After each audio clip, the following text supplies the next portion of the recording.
So, the movie Batman vs Superman is finally released. Is it great? Let's find out.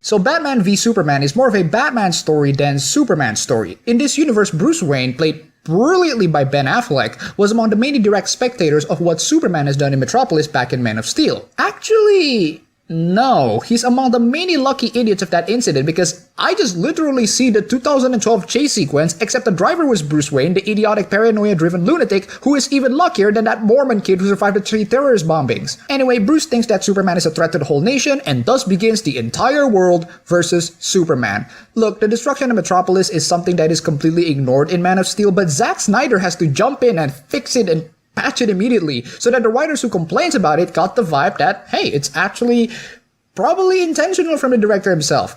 Okay, if it is intentional, there's almost no hint of people suffering from Superman's mass destruction of Metropolis in the first movie. Why just give it in the second movie? Why not just do it in the first movie? I know why.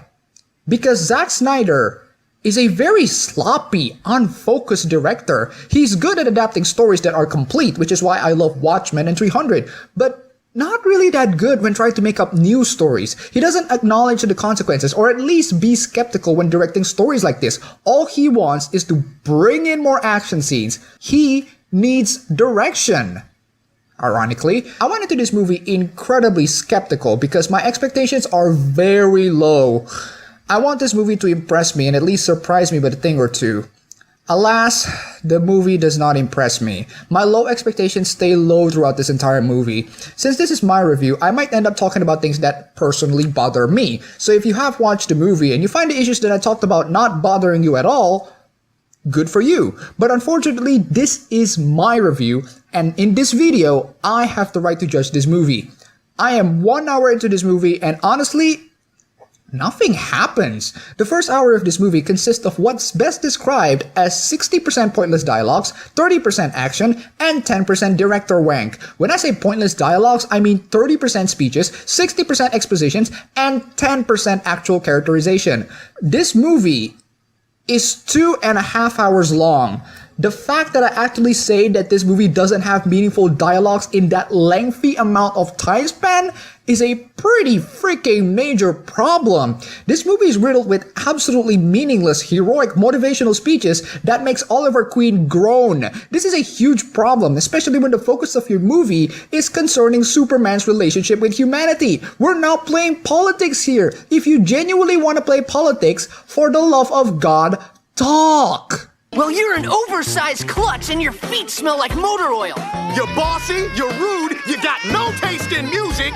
There's a little bit of a fridge brilliance on the title. The title is Batman v Superman, not Batman versus Superman. The Batman v Superman in the title is more of a court trial matter. So, does the trial actually happen? Yes. Is it interesting? Is it meaningful? Does Superman finally address the common complaints that people have about him? Does Superman actually say that an alien from outer space named General Zod is trying to kill him and trying to destroy humanity? None of that is addressed because the director thinks that this is a good time to blow something up. That's right. A moment where you can finally have a meaningful conversation that can actually happen between the characters, between Superman and humanity, is ruined by the director's hairy trigger finger on the detonator. Seriously. The lack of meaningful dialogues, or in fact, any dialogues, really hurt this movie in this scenario. In The Dark Knight Returns, there's a good reason why there wasn't really much of a talking between Batman and Superman.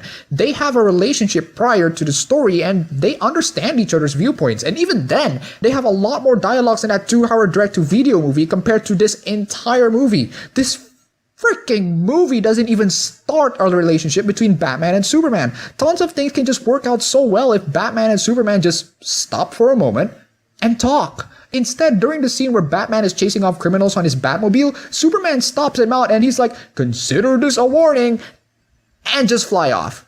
I mean, Wouldn't it be nice to at least have a chat? Can we at least establish a direct relationship between the two? Don't give the bullcrap excuse that neither wants to talk to each other. At least try. At least freaking try. Especially when the scenes prior to Superman stopping Batman from chasing off the criminals is having Clark Kent trying to investigate the Bat Vigilante. Superman himself has tons of questions to ask the Batman. Why didn't he ask it when he stopped him? Because Zack Snyder thinks that having Superman and Batman talk to each other is too boring. The most moronic thought that a human being have ever created since sexist air conditioner. Their relationship is like the one essential thing that you need to have in a highly anticipated superhero crossover. And people are letting this movie pass? This is the core element of a Superman/Batman crossover. This is what makes Superman and Batman amazing. Their dialogue interaction with each other, their friendship, their rivalry, their difference of opinions. If the movie is not gonna even bother establishing them actually talking to each other, then why should I care? What else that I haven't talked about this movie? The positives. I really have to address the things that I genuinely enjoyed this movie. So, let's address them. I freaking enjoyed the action scenes. In fact, when it comes to Zack Snyder, I trust him with action scenes. Even in Man of Steel, I enjoyed the action scenes. However, action is not enough. If you want to make it a good choreography marathon like in The Raid, I don't care, as long as you make it good. Amy Adams is amazing as Lois Lane. Jeremy Irons is brilliant as Alfred. Jesse Eisenberg is not great as Lex Luthor, but is pretty good as Lex Jr. I would have preferred Bryan Cranston to play Lex Luthor, but Eisenberg isn't that bad. If you love this movie, what you can do for someone who hates this movie like me is to at least acknowledge my points and acknowledge the criticisms that I have. I hate this movie. You can classify me as a hater, but I don't hate a movie for no reason. I'm not like this really mean troll. I watched this movie in the theaters, and I genuinely hated it for reasons that I have stated in this review. I want you to acknowledge why I hated this movie, and either defend it or move on, because I might be alone on hating this movie, but I have my points, and if you don't want to accept it, at least acknowledge it. So, thanks to people's genuinely loving this movie, I have to give Batman v Superman 2 stars out of 5. It's far from the worst movie ever. It's a movie that really feels my anger more so than Man of Steel did, but at least the general consensus have spoken. At least peoples are genuinely loving this movie, which is great for them. But I personally hate this movie. This movie does a pretty bad job to me, especially with the missing core relationship between the two main characters, and it's really hard for me to recommend this movie. So there it is, that's my review. I hope you at least acknowledge the points that I make. If you like this video, you can go ahead and click the like button and subscribe for more. Thanks for watching.